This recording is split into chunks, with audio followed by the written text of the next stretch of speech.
Alléluia, gloire à Dieu, nous bénissons le Seigneur pour le souffle de vie qu'il ne cesse de nous accorder en ce jour. Bienvenue à une minute de prière de ce dimanche 17 mars 2024. Aujourd'hui, le Seigneur a mis en mon cœur le désir de partager avec vous ce passage tant connu de Romains chapitre 12, le verset 2, nous lisons au nom de notre Seigneur Jésus-Christ. Ne vous conformez pas au siècle présent, mais soyez transformés par le renouvellement de l'intelligence, afin que vous discerniez quelle est la volonté de Dieu, ce qui est bon, agréable et parfait. Ne vous conformez pas au siècle présent, mais soyez transformés par le renouvellement de l'intelligence, afin que vous discerniez quelle est la volonté de Dieu, ce qui est bon, agréable et parfait. Mon frère, ma sœur, aujourd'hui, le monde est en train de vivre quelque chose de bouleversant, et c'est Internet. Internet a bouleversé le monde à tel point que même l'Église en est affectée. Aujourd'hui, le langage devient le même chez les païens que chez les chrétiens. Nous retrouvons les mêmes expressions chez les chrétiens comme chez les païens. Certains diront que nous sommes des êtres humains, nous vivons en société, donc c'est normal que nous soyons, entre guillemets, influencés. Et c'est le mot que je cherchais tout justement. Que nous soyons influencés par ce qui se passe dans le monde. Or, la Bible me dit dans Romains 12, 2, non, nous ne devons pas nous laisser influencer par le monde. Le monde ne peut pas nous influencer tant que nous sommes enfants de Dieu. Les enfants de Dieu doivent influencer le monde. Et j'ai essayé de faire une rétrospection pour essayer de voir à quel niveau, à quel endroit, en quelle année, à quelle époque l'Église avait influencé le monde. Et ici, dans notre pays, je ne trouve pas. L'Église, bizarrement, influence la société dans des mauvaises choses. Lorsqu'il s'agit de diviser les gens, là, l'Église influence les familles. Parce qu'il y a l'égoïsme qui doit naître des cœurs, l'égocentrisme. L'Église influence. Ah non, ne donnez plus esprit de servitude. Ah non, il y a ton oncle, ta tante qui veut te faire du mal. Il y a ton père, ta mère qui veulent te faire du mal. Il y a tes frères et sœurs qui sont des sorciers. Là, c'est l'Église qui influence. Regardez un peu.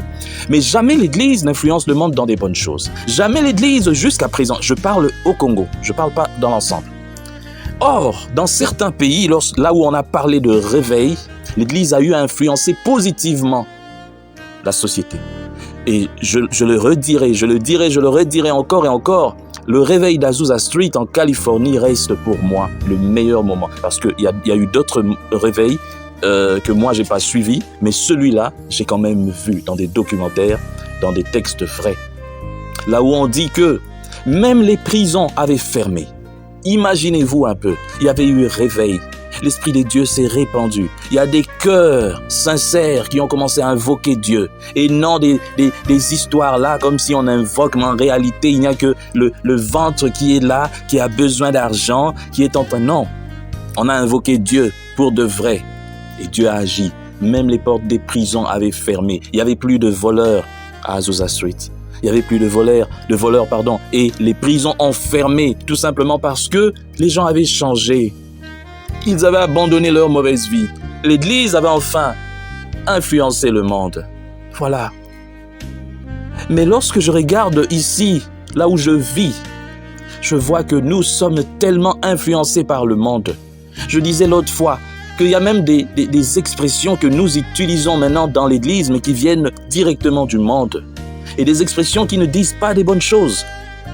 Et je vois comment des chrétiens de plus en plus tous les jours se laissent influencer par des gens qui normalement n'ont rien d'intéressant. Sauf l'esprit du malin qui est en eux, qui agit en eux et qui fait que les enfants des dieux soient influencés. Ne pensez pas que ce soit ces gens, mais c'est l'esprit qui est en eux. Ce sont ces démons qui sont en eux qui vous influencent.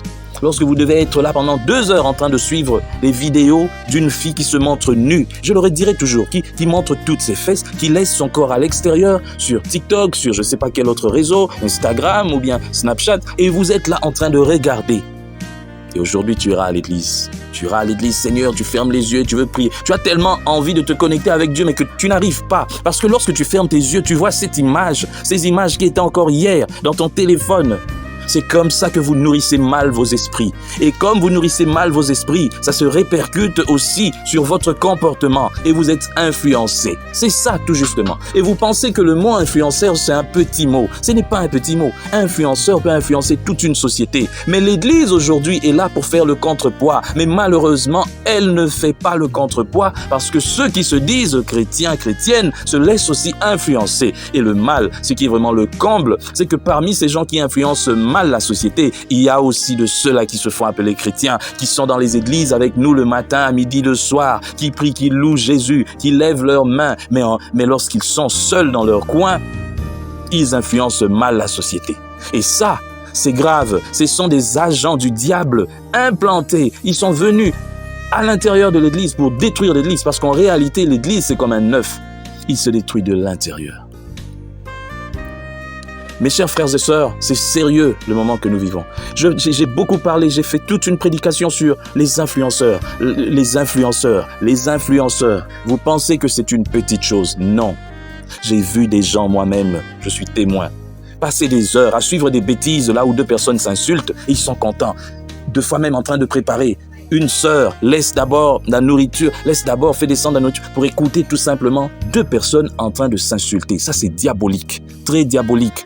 Et je le dis tous les jours, vous devez prier pour que vous ne soyez pas gagnés par ces choses. Parce que ce que vous regardez va rester au fond de vous. Ça restera au fond de vous. Ne pensez pas que ça va partir. Ah non, j'avais juste regardé. Et puis non, quand tu vas fermer tes yeux, que tu vas vouloir te concentrer, c'est ce que tu verras. Il faut savoir comment nourrir ton esprit. Si tu ne nourris pas bien ton esprit, tout ce que tu auras dans ta tête, ce sont des bêtises. Des bêtises et encore des bêtises. Et je prie le Seigneur pour que nous ayons des influenceurs chrétiens. Quand je parle d'influenceurs chrétiens, ce sont des personnes à qui Dieu va donner vraiment du succès, un pouvoir sur les réseaux sociaux, mais afin de répandre sa parole et aussi de dénoncer tout ce qui n'est pas bon, dans l'église, tout ce qui se fait dans l'église mais qui ne devrait pas se faire, mais que ces gens puissent dénoncer, que le Seigneur puisse donner du succès. C'est notre prière aujourd'hui. Prions pour que Dieu donne du succès à ces gens que lui-même va choisir afin de dénoncer le mal et afin de répandre la parole de Dieu. Pourquoi n'y aurait-il pas des comptes TikTok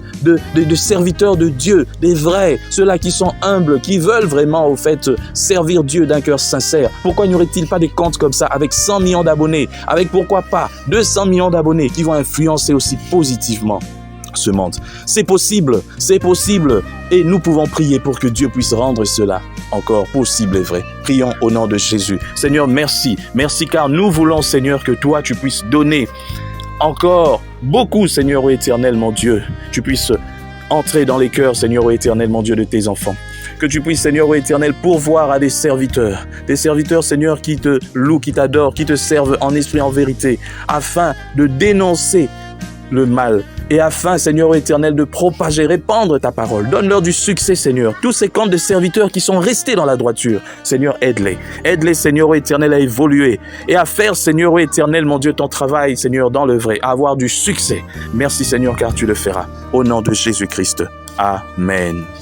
Chers frères et sœurs, dans le Seigneur, vous avez l'occasion de servir Dieu avec votre temps, avec votre intelligence, mais aussi avec vos moyens. Soutenez, restez unis dans 1 minute de prière chaque jour. Écrivez-nous, envoyez vos dons ici.